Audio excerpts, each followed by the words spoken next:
Hi friends, നമസ്കാരം. ഞാൻ ഇന്ന് പറയുന്ന സിനിമയുടെ പേര് റോങ് ടേൺ 2 എന്നാണ്.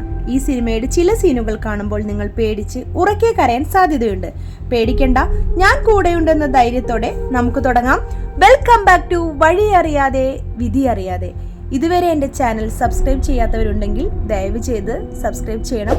ആ ബെല്ലൈക്കൺ ഒന്ന് പ്രസ് ചെയ്യണം. അപ്പോൾ ഞാനിടുന്ന സിനിമ നോട്ടിഫിക്കേഷനായി കിട്ടുന്നതായിരിക്കും. ഒട്ടും സമയം കളയണ്ട, നമുക്ക് കഥയിലോട്ട് കടക്കാം.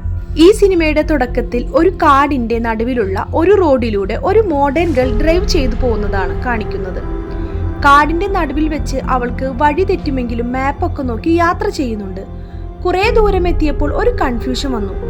അപ്പോൾ ആ കൺഫ്യൂഷൻ തീർക്കാൻ വേണ്ടി അവളുടെ ഫ്രണ്ടിന് ഫോൺ വിളിച്ച് സംസാരിക്കുന്നുണ്ട്. പെട്ടെന്നാണ് അതിനിടയിൽ കാർ ഡ്രൈവിംഗിന്റെ കോൺസെൻട്രേഷൻ നഷ്ടപ്പെട്ടത്. ഇതാ അവളുടെ കാറിന്റെ മുന്നിൽ ഒരാൾ വന്നു നിൽക്കുന്നു. അവൾ സഡൻ ബ്രേക്ക് ഇട്ടെങ്കിലും കാർ നിർത്താൻ പറ്റാതെ അയാളെ ഇടിച്ചു വീഴ്ത്തി. അവൾ കാറിൽ നിന്ന് ഇറങ്ങി സഹായത്തിന് വേണ്ടി നോക്കിയെങ്കിലും ആ കാട്ടിൽ ആരുമില്ലായിരുന്നു. അയാളുടെ അടുത്ത് പോയി നോക്കിയപ്പോൾ ജീവൻ പോവാനുള്ള അവസ്ഥയിലായിരുന്നു. അയാളെ സഹായിക്കാൻ വേണ്ടി അവൾ പരമാവധി ട്രൈ ചെയ്യുന്നുണ്ട്. പെട്ടെന്നാണ് അയാൾ അവളെ ആക്രമിക്കുന്നത്. അയാൾ അവളുടെ ചുണ്ടുകൾ കടിച്ചെടുത്ത് അവളെ ആക്രമിച്ചു. അങ്ങനെ അവൾ ആ വെപ്രാളത്തിൽ ഓടുന്നെങ്കിലും അവൾക്ക് രക്ഷപ്പെടാൻ കഴിയുന്നില്ല. പാവം, അവൾ ചെന്നെത്തിയത് 2 നരഭോജികളുടെ മുന്നിലേക്കായിരുന്നു. ആ നരഭോജികൾ അവളെ 2 തുണ്ടമായി മുറിച്ച് 2 പേരും ഓരോ തുണ്ടങ്ങൾ എടുത്തു പോവും. ഈ സമയത്ത് തന്നെ കാടിന്റെ ഒരു ഭാഗത്ത് ഒരു റിയാലിറ്റി ഷോ നടക്കാൻ പോകുന്നതാണ് കാണിക്കുന്നത്. അതിൽ പങ്കെടുക്കാൻ വേണ്ടിയാണ് ആ പെൺകുട്ടി പോയിക്കൊണ്ടിരുന്നത്. പിന്നെ കാണിക്കുന്നത് ആ ഷൂട്ടിംഗ് ലൊക്കേഷനാണ്.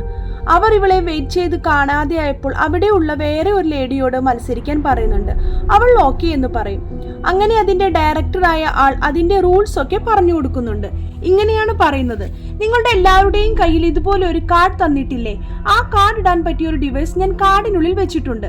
ആ ഡിവൈസിൽ എല്ലാവരും ആ കാർഡ് ഇടണം. ഇടാൻ പറ്റാത്ത ആൾ ഇന്നത്തെ ഗെയിമിൽ നിന്ന് പുറത്താവും. അതാണ് നമ്മുടെ ഗെയിമിന്റെ റൂൾസ്.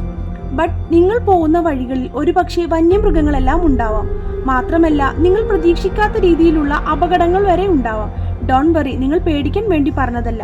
ഞങ്ങൾ ഈ കാടിന്റെ പല ഭാഗങ്ങളും ക്യാമറ സെറ്റ് ചെയ്ത് വെച്ചിട്ടുണ്ട്.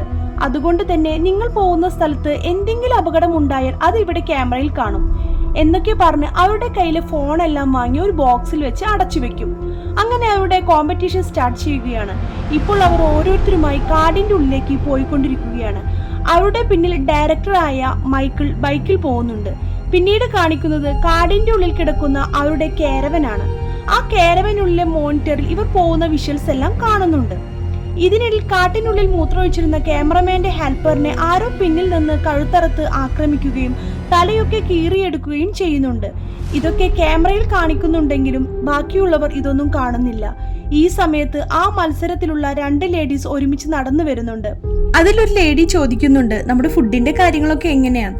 അപ്പോൾ അവൾ പറയും, അത് നമ്മൾ ഈ കാട്ടിൽ നിന്ന് തന്നെ സ്വയം കണ്ടെത്തി കഴിക്കണം. അങ്ങനെ അവർ ഓരോ കാര്യങ്ങൾ സംസാരിച്ച് നടന്നു പോയിക്കൊണ്ടിരിക്കുകയാണ്. ഈ സമയത്ത് നമ്മുടെ മൈക്കിൾ കാട്ടിനുള്ളിൽ എത്തിയ ഡിവൈസ് കണ്ടുപിടിച്ചിരിക്കുകയാണ്. അയാളും ഈ മത്സരത്തിൽ പങ്കെടുക്കുന്നുണ്ട്. അയാൾ ഇവിടെ നിന്ന് അയാളുടെ കാർഡ് ഇട്ടതിന് ശേഷം അവിടെ നിന്ന് തിരിച്ച് വണ്ടിയുടെ അടുത്തേക്ക് പോകുമ്പോൾ ആ വണ്ടിയുടെ 2 ടയറുകളിൽ അമ്പ് തറച്ചിരിക്കുന്നു. ആരൊപ്പിച്ച പണിയാവും ഇത് എന്ന് ആലോചിച്ച് നിൽക്കുമ്പോഴാണ് അവിടെ നിന്ന് ഒരു സൗണ്ട് കേൾക്കുന്നത്. അത് എന്താണെന്ന് അറിയാൻ അയാൾ പിന്നെയും കാടിന്റെ ഉള്ളിലേക്ക് പോയി നോക്കുമ്പോൾ കാർഡിട്ട അയാളുടെ ഡിവൈസ് ആരോ തകർത്തിരിക്കുന്നു. ആരാ ഇത് ചെയ്തത്? ധൈര്യമുണ്ടെങ്കിൽ എന്റെ മുന്നിൽ വാ എന്ന് പറഞ്ഞതും തൊട്ടടുത്ത് ഒരു അമ്പ് വന്ന് തറച്ചു.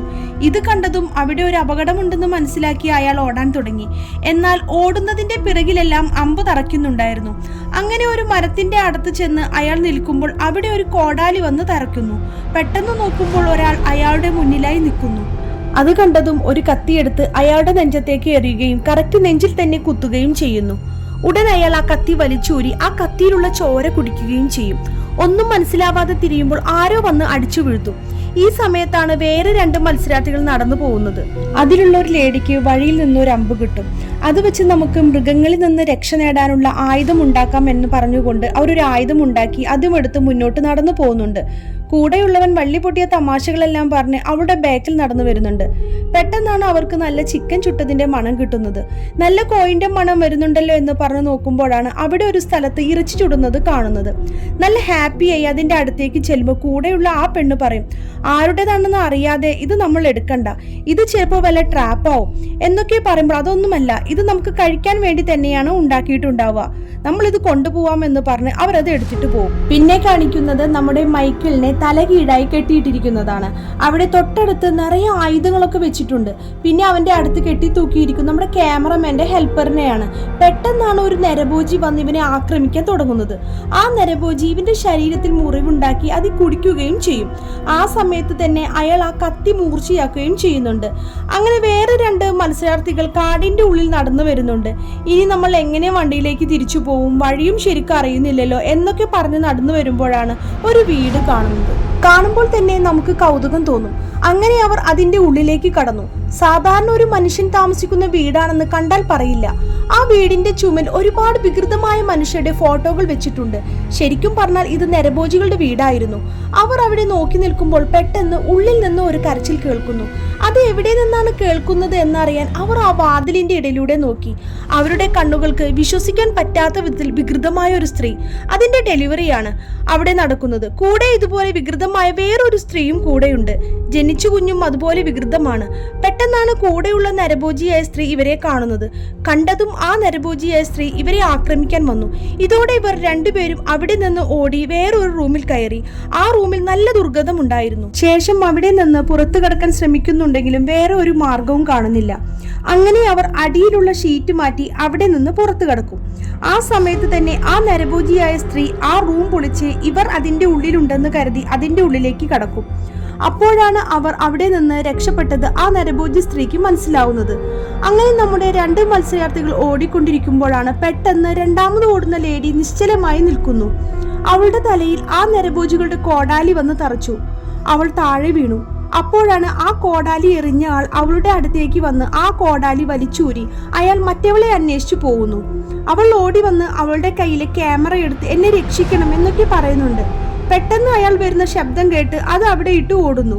ആ ക്യാമറയുടെ അടുത്ത് വന്ന് അയാൾ അത് എടുക്കുകയും അയാളുടെ കഴുത്തിലിടുകയും പിന്നെ അവളെ അന്വേഷിച്ചു പോവുകയും ചെയ്യും. ശബ്ദം കേൾക്കുന്ന സ്ഥലത്തേക്കെല്ലാം അയാൾ നോക്കുകയാണ്. എന്നാൽ അയാൾ നിൽക്കുന്ന തൊട്ടടുത്തായി അവൾ ഒളിച്ചു കിടക്കുന്നുണ്ട്. നല്ല പേടിച്ചിട്ടാണ് അവൾ കിടക്കുന്നത്. അയാൾ അവളുടെ തൊട്ടടുത്ത് വന്ന് നിൽക്കുമ്പോഴാണ് ഒരു വണ്ടിയിൽ മറ്റേ ലേഡിയുടെ ബോഡി എടുത്ത് വന്ന് നിൽക്കുന്നത്. എന്തൊക്കെയാണ് നടക്കുന്നതെന്ന് മനസ്സിലാവാതെ അവൾ അവിടെ ഒളിച്ചു കിടക്കുന്നുണ്ട്.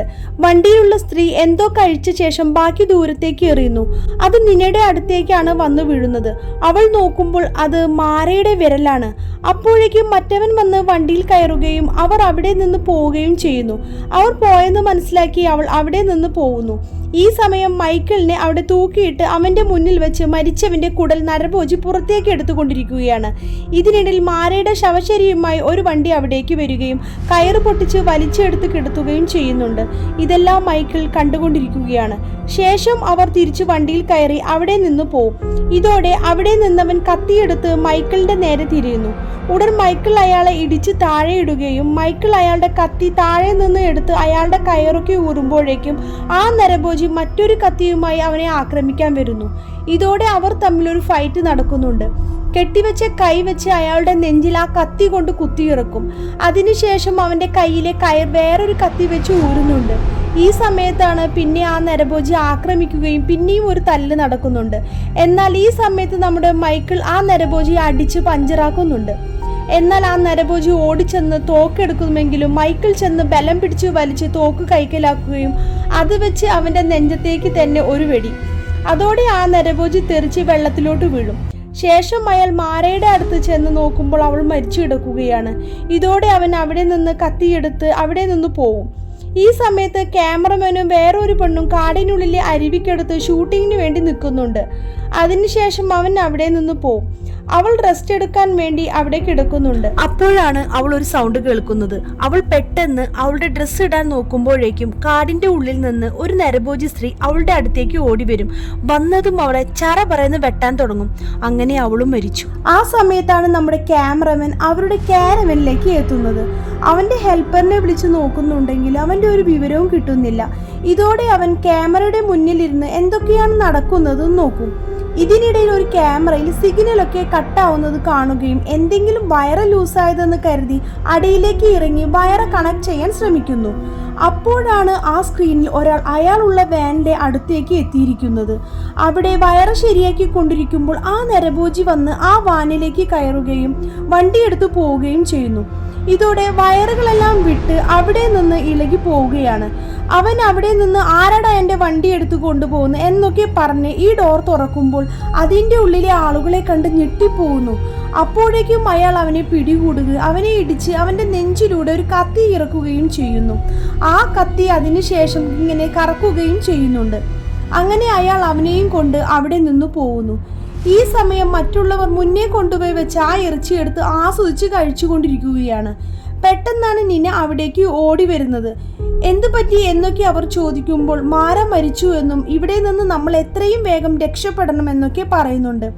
നീ പറയുന്നതെല്ലാം ഞങ്ങൾക്ക് മനസ്സിലാവുന്നില്ല എന്നൊക്കെ പറയുമ്പോൾ ഈ കാട്ടിൽ കുറെ വിചിത്രമായ മനുഷ്യരുണ്ട്, അവരാണ് നമ്മുടെ മാരിയെ കൊന്നത് എന്നൊക്കെ പറയുമ്പോൾ അവർ ഇതൊന്നും വിശ്വസിക്കാതെ അതിലൊരുത്തൻ ചിരിച്ച് നിനക്ക് ഭ്രാന്ത, അതൊക്കെ ഗെയിമിന്റെ ഭാഗമാണ്, നീ കണ്ട മനുഷ്യരെല്ലാം ഗെയിമിന് വേണ്ടി വേഷം കെട്ടിയവരാണ്.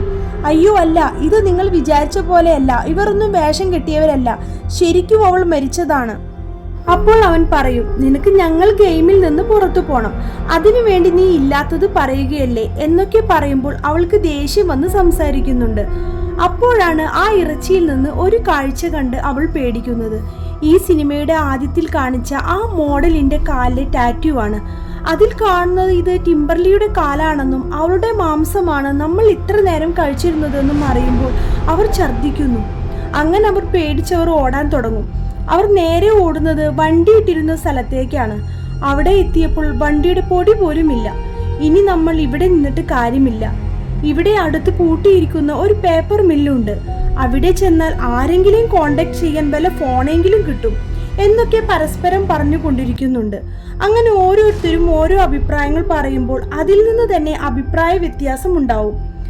ദേഷ്യം വന്ന് അവൾ അവന്റെ കഴുത്തിന് പിടിക്കും. അവൻ മറിഞ്ഞു വീഴുകയും ചെയ്യും. അപ്പോഴാണ് ആ സൈഡിൽ നിന്ന് ഒരു ട്രാപ്പ് കിടക്കുന്നത് കാണുന്നത്. മൃഗങ്ങളൊന്നുമില്ലാത്ത ഈ കാട്ടിൽ എന്തിനാണ് അവർ ഈ ട്രാപ്പ് വെച്ചിരിക്കുന്നത് എന്ന് അവൻ ചോദിക്കുമ്പോൾ ഇത് മൃഗങ്ങൾക്ക് വേണ്ടിയുള്ളതല്ല, ഇത് മനുഷ്യന് വേണ്ടിയുള്ളതാണ് എന്നൊക്കെ നീന പറയുന്നുണ്ട്. നമുക്ക് മില്ലിലേക്ക് പോവുകയല്ലാതെ ഇനി വേറെ വഴിയില്ലെന്നും അല്ലെങ്കിൽ അവർ നമ്മളെ തിന്നുമെന്നും പറഞ്ഞുകൊണ്ട് അവർ ആ മില്ല് ലക്ഷ്യമാക്കി ഓടുന്നു. അപ്പോഴാണ് ജാക്ക് പറയുന്നത്, നമ്മൾ രണ്ടായി പിരിയാം, അതാണ് നല്ലതെന്ന് പറയുന്നു. അങ്ങനെ അവർ രണ്ടായി പിരിഞ്ഞ് ഓടാൻ തുടങ്ങും. ഈ സമയത്താണ് മൈക്കിളിനെ കാണിക്കുന്നത്. അയാൾ ഒരു വീടിന്റെ അടുത്ത് എത്തിയിരിക്കുകയാണ്. അങ്ങനെ നോക്കുമ്പോൾ ഒരു മനുഷ്യനായ ഒരു വൃദ്ധൻ അവിടെ നിൽക്കുന്നുണ്ട്. അങ്ങനെ മൈക്കിൾ വീടിന്റെ ഉള്ളിലേക്ക് ചെന്ന് തോക്ക് ചൂണ്ടി മര്യാദക്ക് അടങ്ങിയൊതുങ്ങിയിരുന്നോ എന്ന് പറഞ്ഞ് മൈക്കിൾ അവന്റെ മുറിവൊക്കെ കെട്ടിവെച്ച് അവിടെ ഉള്ളവരെ പറ്റി അയാളോട് ചോദിച്ചു കൊണ്ടിരിക്കുകയാണ്. കുറച്ച് വിരൂപമായ ആൾക്കാരെ ഞാൻ കൊന്നു എന്നും അവർ എന്തുകൊണ്ടാണ് അങ്ങനെ ആയതെന്നും മൈക്കിൾ ചോദിക്കുമ്പോൾ മൈക്കിളിന്റെ ചോദ്യത്തിനുള്ള ഉത്തരം എന്തായിരിക്കും? ഇതിന്റെ ഉത്തരവുമായി നെക്സ്റ്റ് പാർട്ടിൽ വരുന്നതാണ്. Good bye.